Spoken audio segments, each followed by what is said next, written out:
வணக்கம் தளபதி. நமது சேனலில் உங்களின் பயணங்களை தொடருங்கள்.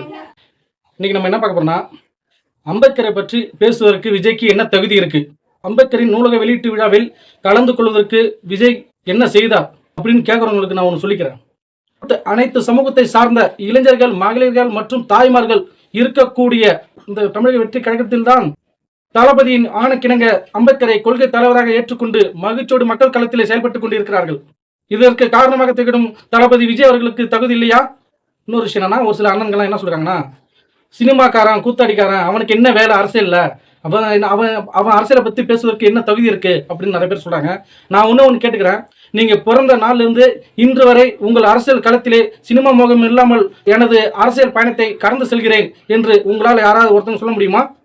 ஒரு சினிமாக்காரன், ஒரு கூத்தாடி உங்க கட்சியில ஒரு தொண்டனா, ஒரு கட்சி நிர்வாகியா பகிர்ந்துக்கிட்டா அவனை வரவேற்று அவனை புகழ்ந்து பாடுவதும், அதே சினிமாக்காரன் உங்களை எதிர்த்து அரசியல் களத்துல புதிதாக ஒரு கட்சி தொடங்கி எதிர்த்து செயல்பட்டா அவன் சினிமாக்காரன், கூத்தாடி என்று கேவலப்படுத்தி பேசுவதும் உங்கள் அரசியல் நாகரிகமா? எங்களின் 70 ஆண்டுகால அரசியல் கட்சியை யாராலும் ஒன்றும் அசைக்க முடியாது என்று சொல்லக்கூடிய நீங்கள், உங்கள் 70 ஆண்டுகால அரசியல் வாழ்க்கையில் வாழ்வு ஒரு நாள் முன்னேற்றம் அடைந்திருக்கிறதா?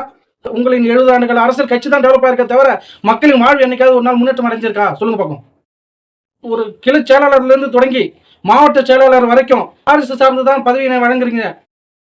உங்களின் 70 ஆண்டு கால அரசியல் வாழ்க்கையில் அம்பேத்கர் பற்றி மேடைகளில் பேசுவது மட்டுமே நோக்கமாக வைத்திருந்த நீங்கள், அனைத்து சமூகத்தையும் சார்ந்து செயல்பட்டுக் கொண்டிருக்கக்கூடிய உங்கள் 70 ஆண்டு கால அரசியல் கட்சி ஏன் அம்பேத்கரை கொள்கை தலைவராக ஏற்றுக்கொள்ள முடியவில்லை?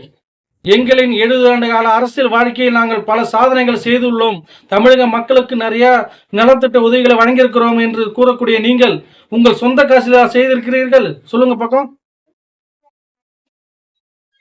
அரசாங்க பணத்தை எடுத்து அரசு சார்ந்த மக்களுக்கு வழங்கக்கூடிய நலத்திட்ட உதவிகளை நாங்க செய்தோம் என்று பெருமை பேசிக்கக்கூடிய உங்களை நான் என்ன சொல்வது? இனிவரும் காலங்களில் தமிழக வெற்றி கழக தலைவர் விஜய் அவர்களின் பற்றி விமர்சனம் வைப்பதை தவிர்க்க வேண்டும் என்பதனை நான் உங்களிடம் கூறிக்கொள்கிறேன். இந்த வீடியோ உங்களுக்கு பிடிச்சிருந்தா லைக் பண்ணுங்க, ஷேர் பண்ணுங்க, கமெண்ட் பண்ணுங்க, சப்ஸ்கிரைப் பண்ணுங்க, மறந்துடாம பெல் பட்டனை பிரஸ் பண்ணுங்க.